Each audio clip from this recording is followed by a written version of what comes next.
வணக்கம் நண்பா. நாம் பார்த்திங்கன்னா சென்னை உயர்நீதிமன்றத்தில் 75 வேகன்சி வந்திருக்கு. அதை பற்றி தான் நாம் இந்த வீடியோவில் விரிவாக பார்க்க போகிறோம். அதுக்கு முன்னாடி பார்த்திங்கன்னா உச்ச நீதிமன்றத்தில் நிறைய வேகன்சி வந்துருந்துச்சு. அதை பற்றி வீடியோ நம்ம சேனலில் இருக்குது. நான் டிஸ்கிரிப்ஷனில் கொடுக்குறேன். அதையும் செக் பண்ணி பாருங்கள். அதுக்கு பெரும் ஆதரவு கொடுத்தீங்க நமக்கு. அதே மாதிரி இந்த வீடியோவுக்கும் ஆதரவு கொடுங்க. சப்ஸ்கிரைப் பண்ணாதையும் சப்ஸ்கிரைப் பண்ணிவிட்டு பாருங்கள். வாங்க நண்பா, இப்போ வீடியோக்குள்ளே போகலாம். சென்னை உயர்நீதிமன்றத்தில் விசி கோஷ்டுன்னு சொல்லி தொழில்நுட்ப பதவின்னு சொல்லி ஒரு 75 வேகன்சி வந்திருக்கு. அதை பற்றி நம்ம அதை அப்ளை பண்ணுறதுக்கு என்னென்ன தகுதி, என்னென்ன டாக்குமெண்ட்லாம் வேணும்னு சொல்லி நம்ம விரிவாக பார்க்க போகிறோம். இப்போ பார்த்திங்களா விசி கோஷ்டு தொழில்நுட்ப இதுக்கு பார்த்திங்களா 75 வேகன்சி. இந்த வேகன்சி பார்த்திங்களா ஒரே ஒரு இது தான், வேறு எந்த டைப் ஆஃப் போஸ்ட்டும் கிடையாது. உங்களுக்கு இந்த ஒர்க் மட்டும்தான் சொல்லியிருக்காங்க. இதுக்கு பார்த்திங்களா எஜுகேஷன் குவாலிஃபிகேஷன் பார்க்கலாம். எஜுகேஷன் குவாலிஃபிகேஷன் நீங்கள் என்ன படிச்சிருந்தால் இதுக்கு எலிஜிபிள்னு சொல்லி பார்க்க போகிறோம். இதுக்கு பார்த்திங்கன்னா விண்ணப்பதாரர் பிஎஸ்சி கம்ப்யூட்டர் சயின்ஸ், நீங்கள் பிஎஸ்சியில் படிச்சிருக்கலாம். அப்படி இல்லைனா பார்த்திங்கன்னா பிஎஸ்சியில் ஐடி படிச்சிருக்கலாம், பிசிஏ படிச்சிருக்கலாம்னு சொல்லியிருக்காங்க. அதே மாதிரி இதுக்கு பார்த்திங்கன்னா இன்ஜினியரிங் எலிஜிபிள் தான், இன்ஜினியர் எலிஜிபிள்னு சொல்லியிருக்காங்க.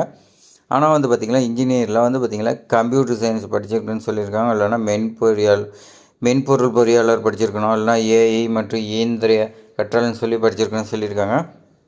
அதே மாதிரி பார்த்திங்களா பிடெக்கில் ஐடி படிச்சிருக்கலாம், எம்சிஏ படிச்சிருக்கலாம்னு சொல்லியிருக்காங்க.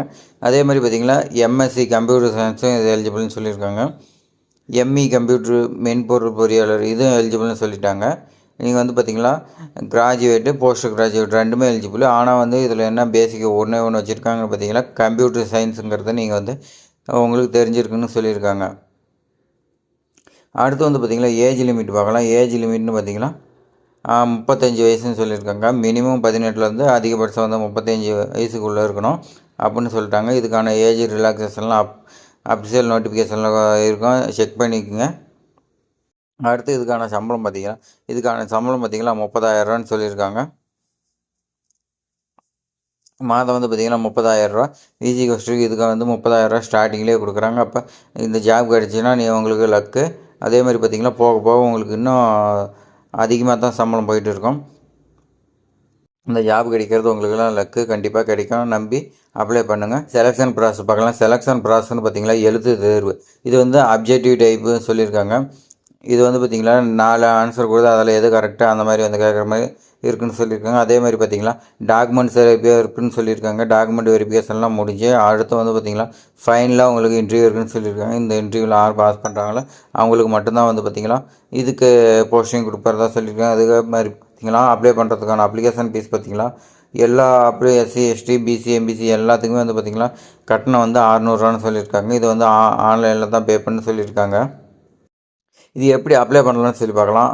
இது பார்த்திங்களா உங்களுக்கு தகுதியும் விருப்பம், உங்களுக்கு இன்ட்ரெஸ்ட் ஃபஸ்ட்டு வேணும். ஒரு ஜாப் அப்ளை பண்ணால் அதுக்கு இன்ட்ரெஸ்ட் வேணும் இந்த ஜாபுக்கு போகிறேன்னு சொல்லி. அப்படி உங்களுக்கு இருந்துச்சுன்னா நான் மெட்ராஸ் உயர்நீதிமன்றத்தில் அவங்களுடைய வெப்சைட்டு அப்ளை பண்ணுறதுக்கான லிங்க்கு எல்லாமே நான் கொடுக்குறேன். அதை நீங்கள் அப்சியல் நோட்டிஃபிகேஷனை செக் பண்ணிக்கங்க. உங்களுக்கு நீங்கள் எலிஜிபிளாக இருந்தால் நீங்கள் பார்த்திங்களா ஆன்லைன் அப்ளிகேஷன் ஓப்பன் பண்ணி நீங்கள் உங்கள் நேமு எல்லாமே எந்த ஒரு மிஸ்டேக் இல்லாத நீங்கள் டைப் பண்ணி ஒன்ஸ் ஃபைனலாக செக் பண்ணிவிட்டு கூட நீங்கள் அதுக்கப்புறம் சப்மிட் கொடுக்கலாம். சப்மிட் கொடுத்து பேமெண்ட்லாம் முடித்து ஃபைனலாக நீங்கள் பார்த்திங்கன்னா ப்ரிண்ட் அவுட் எடுத்து வச்சிங்க. ஏன்னா அப்ளிகேஷன் நம்பரை வச்சு தான் ஸ்டேட்டஸு செக் பண்ண முடியும். கால் லெட்டர் எல்லாமே உங்களுக்கு அப்ளிகேஷன் நம்பரை வச்சு தான் பார்க்க முடியும். அதுக்காக தான் சொல்கிறேன். அடுத்து பார்த்திங்களா முக்கியமான தேதி எப்போன்னு பார்த்திங்களா இது எப்போ ஸ்டார்ட் ஆகுதுன்னு பார்த்திங்கன்னா 22/11/2024 ஸ்டார்ட் ஆகி 23/12/2024 க்ளோஸ் ஆகுன்னு சொல்லியிருக்காங்க. இது பார்த்திங்கன்னா விரைவில் க்ளோஸ் ஆகிடும். நீங்கள் பார்த்திங்கன்னா உடனே அப்ளை பண்ணிக்கங்க. நம்ம சேனலில் பார்த்திங்கன்னா நிறைய ஜாபுக்கு அப்ளை பண்ணி நிறையா பேர் பார்த்திங்கன்னா ஜாப் வாங்கியிருக்கிறதா சொல்கிறாங்க. அதே மாதிரி நீங்கள் பார்த்திங்கன்னா நம்ம சேனலை சப்ஸ்கிரைப் பண்ணி ஃபாலோ பண்ணி இந்த ஜாப் நீங்கள் அப்ளை பண்ணிங்களா உங்களுக்கு பார்த்திங்கன்னா கண்டிப்பாக ஜாப் கிடைக்கும். நம்பிக்கையோடு போங்க, கண்டிப்பாக கிடைக்கும். இவ்வளோ நேரம் பொறுமையாக பார்த்துக்கு நம்ம வீடியோ பொறுமையாக நமக்கு சப்போர்ட் பண்ணதுக்கு ரொம்ப நன்றி. இனி வரும் காலங்களில் நம்ம சேனலுக்கு ஆதரவு கொடுங்க. தேங்க்ஸ் ஃபார் வாட்சிங்.